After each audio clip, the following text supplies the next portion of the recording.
MotoMan, the last time I saw you, you were in Birmingham, Alabama, driving the state-of-the-art 997. You loved it.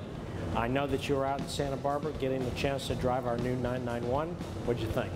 First of all, I fell in love with the GT3. Didn't just like it. Drove the 991, and I got to tell you, it has almost like the power of that GT3.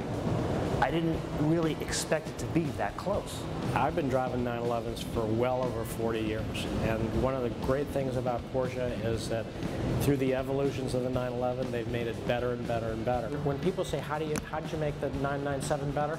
I wouldn't know how to make a 997 better. The Porsche engineers, they've increased the wheel track, they've increased the wheelbase, and they've given it more power. So those three things have made this a phenomenal car. What was interesting to me is, and this is important for a car guy like me, I'm a manual transmission guy, and there's fewer and fewer and fewer companies, even sports car companies, that are offering cars like this in a manual transmission. And the fact that no matter which one it is, whether it's the base or the S, you still get the manual transmission. We added a 7th gear to the manual transmission, so you have the advantages of getting the fuel economy when you put it into 7th. 7th's like an overdrive. But you know, and Porsche understands that part of the enjoyment of driving a 911 is shifting through the gearbox. But in my opinion, the PDK transmission is so phenomenal. It's just, and they've made some improvements in the mapping of the transmission, so the thing is really direct, really quick, and you know, if given the choice, I would always drive a PDK. So Hurley, you're kind of like the godfather of Porsche, if you really think about it. Do you have any hand in development of each generation of 911? Not really. You know, my expertise with Porsche is behind the wheel of their race cars. Porsche has fantastic engineers. They really do a great job. And I get to drive the end product, and I get to say, yeah, that's absolutely fantastic. But they've done their homework, and in all the years that I've been with them, I've never felt, oh, you've got it all wrong. This is not, you know, I wish I was their part of the development. They know what to do, and they know these 911s like the back of their hand. In a sense, you really are like a very, very, very lead advanced engineer.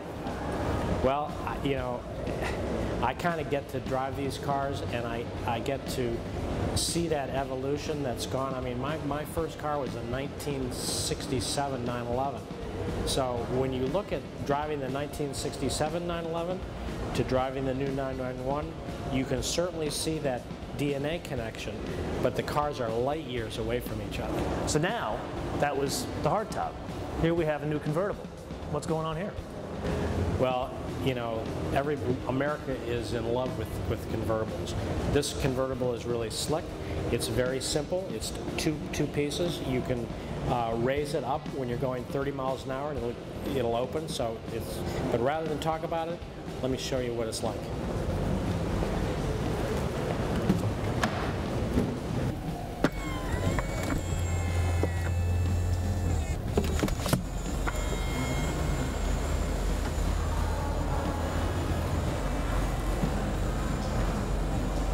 Cool, huh? Absolutely. Speaking of cool, what's going on in the racing world? Well, before I got on the plane to come up here to talk to you, I was down in Daytona at a 3-day test of our new GT3 Cup car for Daytona. You know, we won the championship last year, our first year back in GT racing from 1991, I think was the last time we ran a 911. And we won the championship, so now we got a brand new car to start the season with. We tested it down there. It was really super. The field down there is awesome. There's 45 GT cars. Audi's coming with 2 cars. Ferrari has 2 cars. And then all the gaggle of other cars. The Porsche contingent is strong. You got the Corvettes, BMWs, you got everybody's down there, Mazda. So we're going to have, it's going to be a barn burner, and we are hopefully do everything right and end up in victory lane. So now that you've seen the 991, when are we going to get you back to Alabama to try it out? You know, it's been almost a year. I think we have to go back, and I got to show you that I can heel toe now. Yeah, well, I'm not going to hold my breath.